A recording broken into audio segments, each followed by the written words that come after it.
This is Ready, Set, Reiki, a podcast about Reiki, the universal energy life force.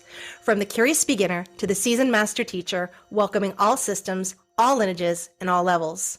Reiki is a journey and not a destination. And on this Ready, Set, Reiki journey, we refer to ourselves as guides rather than hosts, as we too are traveling, supporting each other, and learning on this Reiki journey as well. And with that said, I am your first guide, Tracy C. Wright.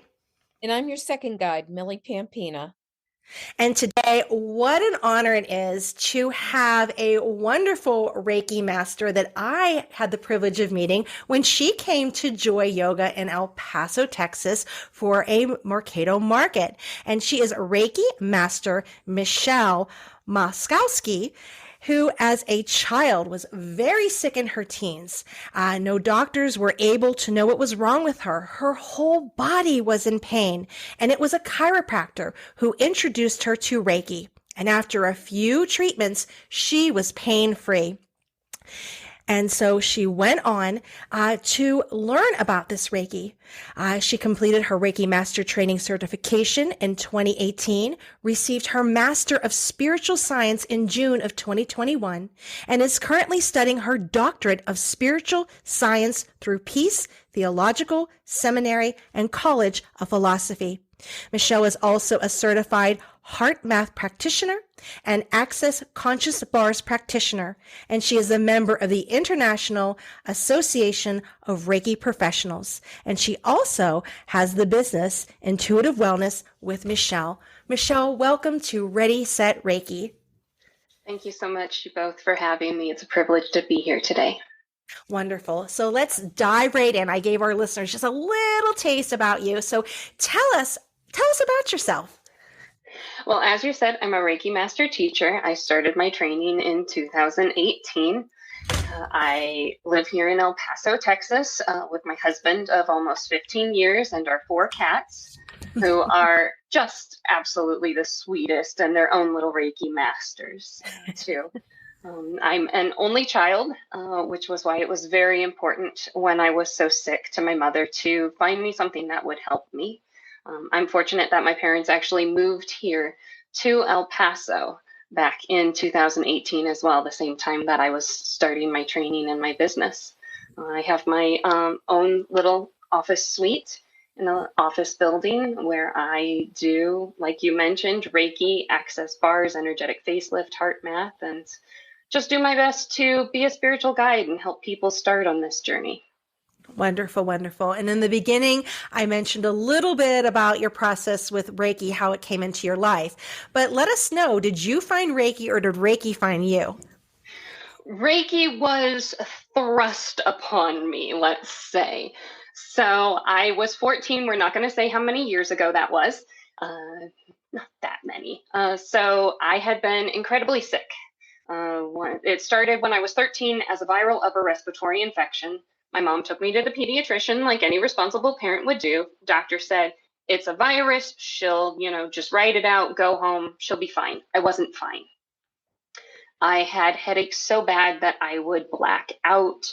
I was losing weight. As you mentioned, everything in my body hurt and no one could figure out what was wrong with me. And I was passed from specialist to specialist to specialist. Nobody could give me a diagnosis. Nobody could explain what was happening in my body. And I finally had a doctor look at me and say, well, I don't know what's wrong with you, but as sick as you are, you're not going to live to drive a car. And I said, okay, fine. I'm ready to just go home and crawl under the blankets and wait to die. I'm an only child. I'm a rainbow baby. And my mother was not okay with that. So my registered nurse mother set out to find anything she could that would help her child. So she started dragging me to every hippy dippy trippy thing that she could find. I saw iridologists and herbologists, and somebody put me on liquid chlorophyll, which is the most disgusting thing ever. And I still hate the taste of spearmint.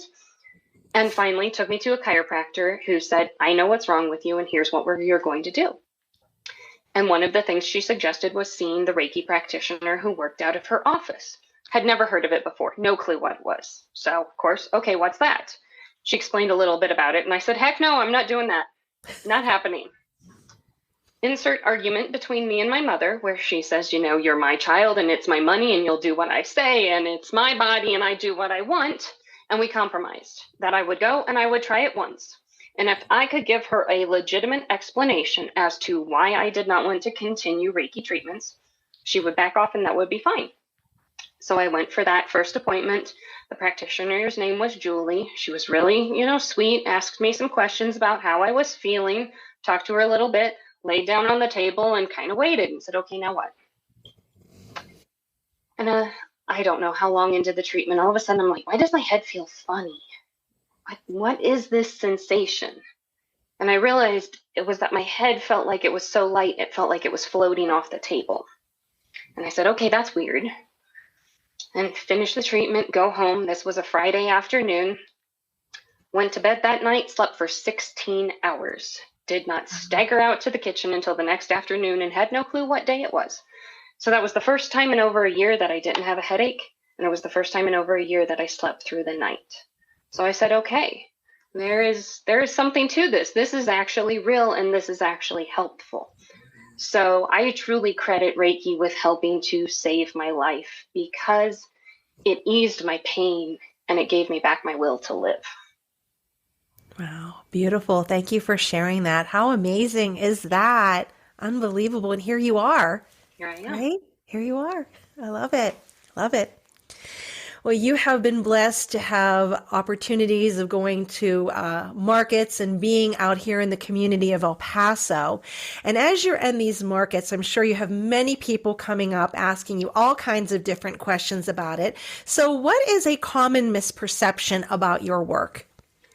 I think one of the most common misperceptions is that it's my energy that I'm using.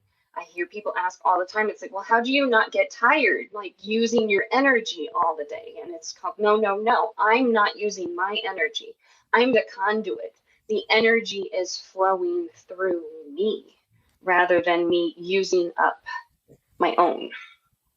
All right, beautiful. Thank you. Our next question is, as you were out in all of these different markets and expanding your territory and meeting other practitioners, what is something that you think that everybody in this industry should stop doing?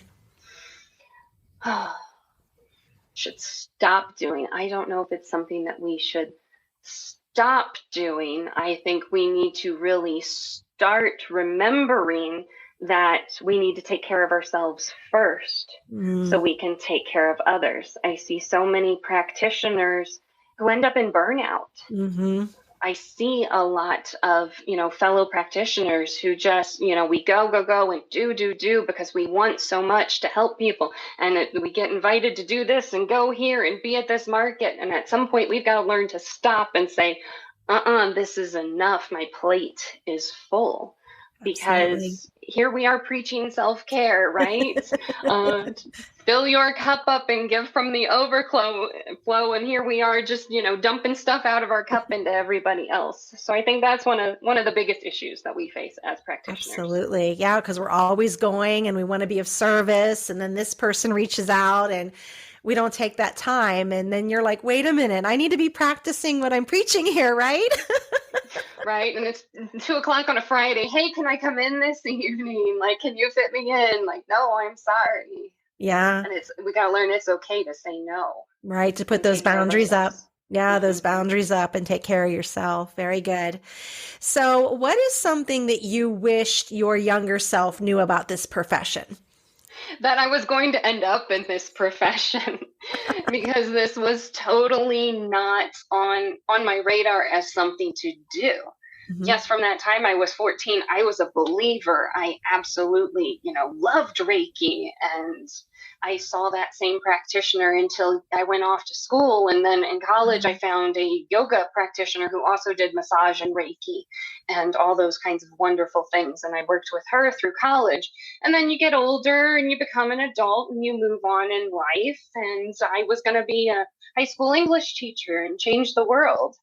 And I did, do that for a time.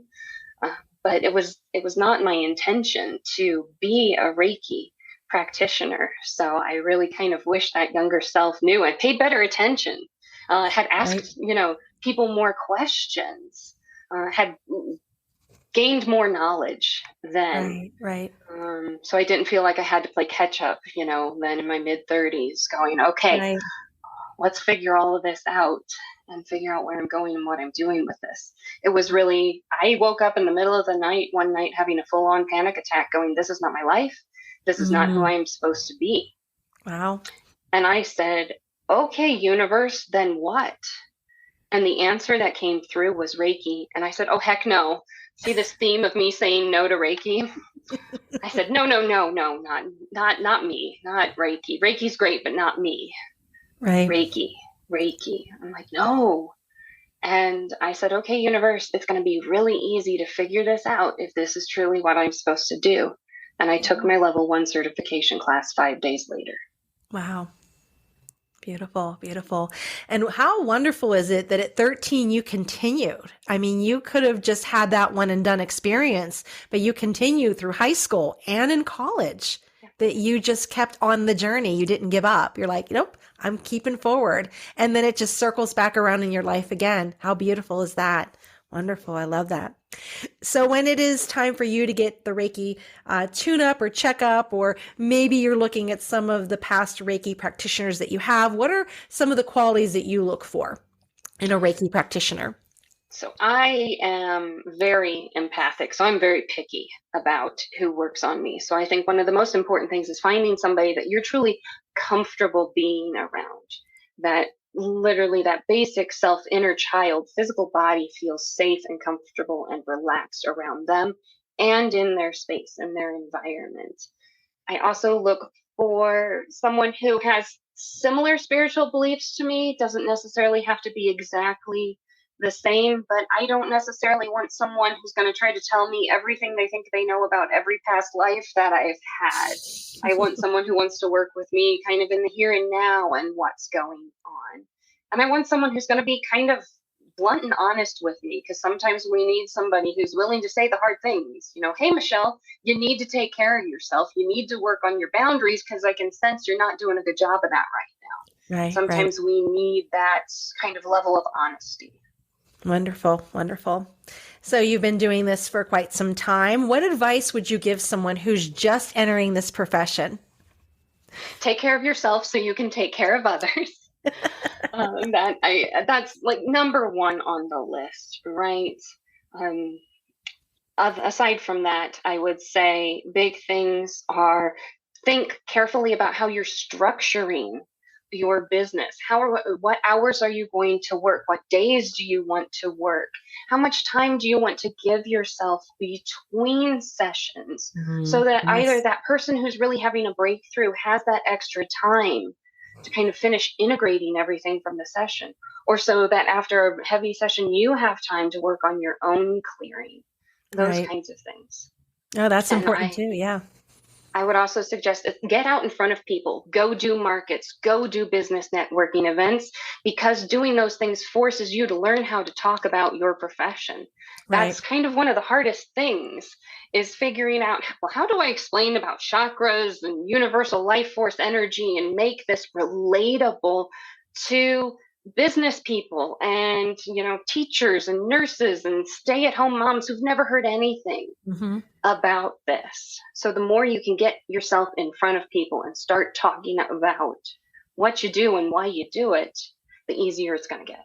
Absolutely. And that really expands your territory, getting out there and just talking to that curious person. And they're like, they can't even pronounce it right. What is this Reiki stuff here? Right? And then that opens the door of the conversation, right? Yeah. Absolutely. I have people who've seen me for years who still can't spell it right or pronounce it right. And that's okay. They love it and they believe in it. And that's what matters. Absolutely. All right. And so I feel that this is a really important next question. What books do you recommend? Oh my goodness. So many. How much time do we have? We could spend the whole session just talking about that.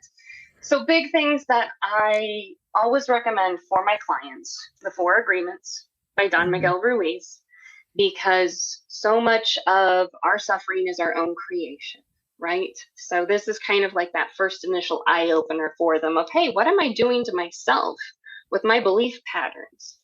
I like to follow that one up, of course, with The Mastery of Love, also by Don Miguel Ruiz. anything at all by Louise Hay. The big one I typically recommend to my clients is You Can Heal Your Life. Mhm. But Good. for practitioners, I really like her little Heal Your Body book, because this one is fantastic. If you're not familiar with it, it gives you all kinds of physical ailments. And then she looks at what's the mental and emotional cause behind those, and what's an affirmation you can use to start reprogramming the subconscious to clear that. Another book that I highly recommend is Essence into Form, The Magic and Power of the Triangle of Manifestation. This is a great one for looking at how do we get our thoughts and emotions and what we're doing out here in the physical world in alignment to really manifest what it is that we're wanting to create in life. And last but certainly not least, I like to recommend The Spiritual Warrior by John Roger, who's the founder of my school for my master's and doctorate program. So talks a lot about how we can live as spiritual warriors and spiritual beings. Wonderful. Wonderful. I have to write a few of these down. Thank you. Thank you for sharing that. Our next question, as you had mentioned a little earlier, and it was in your bio that I read, what are some of the other modalities that you offer? Yes. So I started with Reiki. That is my bread and butter. I will love it forever and do it forever. But sometimes you get the itch and you want to go out and find some other things to learn. And a few things just kind of, fell in my path. One being heart math, which you can go to heartmath.com and look that up. It is a combination of technology and techniques that really looks at harnessing the power of the heart to help regulate what's going on in the mind and the rest of the body. So we look at how we're breathing and where we're placing our focus while we're breathing to help calm our heart's rhythm so that we calm down the rest of the nervous system in the body. I also do access bars, which is an acupressure treatment on the head. So much like reflexology works on the feet and you push on pressure points on the feet to affect different parts of the body, with access bars, we're pressure points on the head to affect what's going on in the mind. I like to equate it with, okay, we take the phone and we close all the open apps and we do the software update and we reboot it and then it works better. That's what we're trying to do with the mind. I also learned Access Energetic Facelift, which is, it's almost like a concentrated Reiki treatment that's all on the face. It's great for jaw problems, sinus problems, reversing the signs of aging over time, helps get rid of those fine lines and crow's feet and wrinkles. Even helps with facial paralysis. But really what I love it for is it makes people feel so nurtured and loved and supported. It's like you're a baby that's been swaddled and just rocked for an hour. And I also do things like ear candling. I have a foot oil treatment. I also offer just straight up spiritual guidance for people who are looking to start a spiritual practice and don't really know how to start. Or it's like, okay, I'm stuck in my manifesting. Help me get unstuck. And actually, I am getting ready to do my sound healing certification class as well. So that will be the newest, latest, and greatest addition. Beautiful. Congrats on that. Wonderful. Adding more flavor to El Paso, right? Absolutely. Love it. So where can our listeners find you? How do they get in touch with you? Do you offer online, in person? Let us know. Absolutely. So I do offer in person here in my office in El Paso, Texas. If you're not in El Paso, that's totally okay. I also do virtual appointments, preferably over Zoom. But if you can't do Zoom, we can find another option that works for you. And you can contact me either through my website, which is www.intuitivewellnessep.com. You can call or text me at 915-258-8116, or you can email me at michelle@intuitivewellnessep.com. Or you can also find me on Facebook and Instagram. Perfect. Perfect. Well, thank you, Michelle, so much for answering the questions. So this ends our part of the journey, and I'm going to pass you over to my co-guide, Millie Pampina, who has 3 social media questions for you. So thank you so much. Thank you. All right, Millie. Thank you so much. Michelle, it's great to meet you. Tracy had mentioned meeting you a long time ago at the her first, I guess, event there, and I was just so impressed to hear about your use of the gravity chair and how you were working there. So I really appreciate meeting you, and I also love some of your answers. Self-care first. Isn't that the truth that we just don't consider ourselves first for any reason in many aspects of our lives? And I try to relate to people too that, if you don't, if you're not present, if you're not there, everything that you think you're running in charge of and helping with isn't going to happen. So, keep yourself strong. I love it. I love it. I love it. I'm so happy to hear that being promoted. So, we have our three social media questions. Tracy receives the questions into our website, and she boils them down for us. So, the first one I have for you is, which spiritual principles steer your work? Oh boy, like I said, we could do just the whole 45 minutes just on that question, right? So I'll try to boil it down. Really, again, I've said it and I'll say it again because we got to hear things a lot of times, right? To get through that gray matter. Take care of yourself so you can take care of others. Don't hurt yourself and don't hurt others. Use everything for your advancement, your upliftment, your expansion. And I believe it's Eckhart Tolle who says suffering is only necessary until it isn't. So I view a lot of what I'm doing is not so much that I'm healing people, but really that I am trying to help open people's eyes to how they've been creating their own suffering and how they can make a different choice and choose to create a different reality for themselves. I also am a believer in Ho'oponopono and that we create all of it. I did certify in Ho'oponopono as well this past year. I forgot that one. But every person who walks into my office, every person I meet with on Zoom, there is something in me that helped create what brought them into my presence. So I need to work on healing what's in me first and foremost. Every person I work with is an opportunity to look at, okay, where are those unhealed spots in me still that I need to work on? And at the end of the day, what we're really working with is love. That's what this energy is, right? It's love. We're all divine beings created from love. And there is no separation between me and anyone that I'm working with. We're all one and the same. We're all one in that divine energy. Beautiful. I love Ho'oponopono. I am a practitioner, and I just absolutely, the first time I even heard of that a few years back, I was intrigued. So wow, that's a great story. So thank you. So our second question today is, what is the most rewarding part of your passion? Oh my goodness.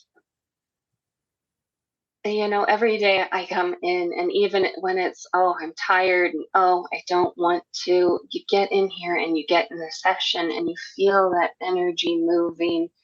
And it's like, oh my God, I love what I do. This is so amazing. How can everyone not want to do this and experience this and just feel the way this shifts and feel that love come through? But absolutely, it's really great then to see changes in people after you've worked on them. They come in with the frown and, the pinched forehead and just this kind of dull look. And then they get up off the table at the end of the session and they're smiling and they're glowing, and you can see and things have shifted for them. But of course, the ego too likes to hear them actually say it, right? So gotta stay humble and remind yourself, okay, it's not my energy. I'm not doing the work. Spirit's doing the work through me, but I'm blessed to be the conduit and to get to feel it and experience it and see the results in people. That's wonderful. And I love your idea of the Reiki, the energetic facial, the Reiki facial. I always feel that even I get a facial when I'm delivering Reiki because I feel so much more relaxed and so much, I feel like I glow. So, People ask me all the time, they're like, you look like you're aging backwards. What do you do? I'm like, well, I use good makeup and good skincare products, but I meditate an hour to two a day and I do energy work. So that's the secret, right? yes, well, you do look wonderful. So thank you for bringing that up because I just absolutely love the idea. I use that phrase all the time. Here comes your Reiki facial. So we're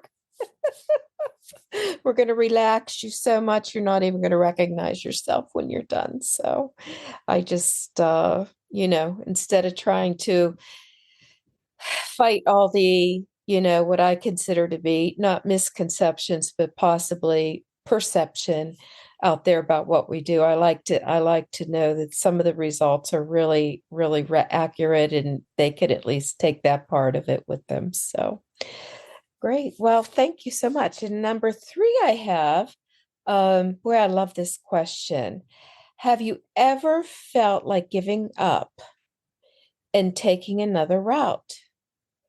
What keeps you motivated to keep you on this journey? That's an intense question. I'm glad we saved that one for last, right? So, have I ever thought about giving up? I would say no. Have there been times in the 5.5 years that I've been on this journey that I've said, why and how am I going to keep going forward? Yes, absolutely. Let's face it, we went through a pandemic. I was shut down for 2 months around the time that my business was really finally starting to get some momentum and pick up. And that was terrifying of what's going to happen? Are these people going to come back? How am I going to get new people? How am I going to get out there when the world is shut down and get in front of people? But I said, okay, Spirit led me to it. Spirit's going to keep me going through it. And sure enough, like as soon as the shutdown was over, people were booking before I was even ready to, go back and be back in the office and start working. I had people trying to schedule. So I'm like, okay, we're okay. It's a service-based business and industry, right? So there's always ups and downs and highs and lows and busy times and slower times. But I try to say, okay, the universe is giving me a break and giving me some downtime right now for a reason. So I'm going to do my best to take advantage of these slow times so that way I have the stamina to get through the busier times. But that doesn't mean there's not a little bit of doubt that sneaks into, right? Of, okay, is business going to pick back up? And that's when I try to, go to a market, do an event, energetically put myself out there saying, okay, world, here I am. I'm ready to receive more clients. And sure enough, even if I don't get clients from the specific event that I'm at, the Google gods smile on me. And all of a sudden, people start finding me on Google and start booking appointments that way. So it all works out. And I think that's because my intention has always been I am, here and available for the people who are in alignment with my highest good and are ready to receive what I have to offer. Beautiful. But I have to remind myself of that when those doubts creep in, right? Affirmations are key. Yeah, every day, every day. So, and I've also said, okay, I'm going to do this until Spirit tells me there's something else I'm supposed to be doing, since this truly was a calling from Spirit, in my opinion, that this was what I was supposed to do. And until Spirit tells me otherwise, I'm going to do my best to keep doing it to the best of my ability. that's wonderful. I'm so enlightened, and honestly, it's giving me some motivation here right now too with the winter doldrums here in the east, because I'm over here in Pittsburgh and we just went through our first big blast, and I'm looking forward to somewhat more temperate weather right now, so I can be outside more and enjoy the fresher air. So Thank you so much for all that beautiful feedback and insight. And it's, so motivational, and it's an honor to meet you. Is there anything else, Michelle, while you've been talking that you might want to add or you might have remembered and want to bring up now before we close? Well, I do offer an initial consultation. It's a 30-minute appointment that you can do in person or on Zoom. For those people who are like, Michelle, you seem cool. It sounds kind of interesting, but I just don't know if it's for me. So it's an opportunity to talk with me one-on-one, get to experience a little Reiki or one of the other modalities that I offer, to see if it feels like it's going to be a good fit. And if you're like, hey, Michelle, you do offer a lot, and I don't know what I want, that come on in, we talk, and I make my best recommendations for you. I believe this is always a conversation that, let's find what's working for you, let's find what's not, and let's tailor your treatments and your sessions with me so that we get the most out of them for you. Right. Well, that goes back to your idea of, you want to have comfort with your practitioner. Absolutely. And I think one of the hardest things for me to learn in the beginning, when you're hungry for work and you just want to work with everybody, right? I had to learn not everybody had to be my client, and I wasn't necessarily the right practitioner for everyone. So that would be one last, I guess, parting note for those future Reiki practitioners out there. It's okay if not everybody's your client. Yeah, absolutely. That's great feedback, because sometimes we hit and sometimes, I don't want to say we miss, but it's just not a good fit. And yeah, that's great. Well, thank you so much. One other thing, I do offer Reiki classes. I am a certified Reiki master teacher. I do those privately on an individual basis. It's kind of an independent study one-on-one situation when you take a class with me, because I want it to be the experience that student needs. Typically, I don't promote them, but Spirit said go ahead and mention it. So if that's something that interests you or you have questions, you can reach out to me and we can talk about setting up a class for you. Well, thank you so much. I appreciate that. And anything else? However, if you do, or they do have questions, we have your information out there as to how people can get in touch with you, and best wishes and good luck out there. I know you're doing these public events, and, you're really bringing it to folks as to what the value is. And I thank you so much for that. So with that in mind, I'm going to wrap up now with my little tagline, which is, see beauty in all things as a choice. Please choose wisely. And I am Millie Pampina, your co-guide on this journey. And I'm going to turn it back over to Tracy Seawright. Thank you, Tracy. Thank you. Yeah, thank you, Millie. Thank you, Michelle, for joining us today. I really appreciate it. So to go along with your self-care, I thought we would just take a moment for our listeners and for all of us here as we place our hands in Gashi-ho. So our curious beginner, if you don't know what Gashi-ho is, it's that prayer position, 2 hands at the heart center. And we're going to bring this kind of intention. That is what fuels the Reiki, the energy work here is what you're putting out into this. And this is something that William Rand always says.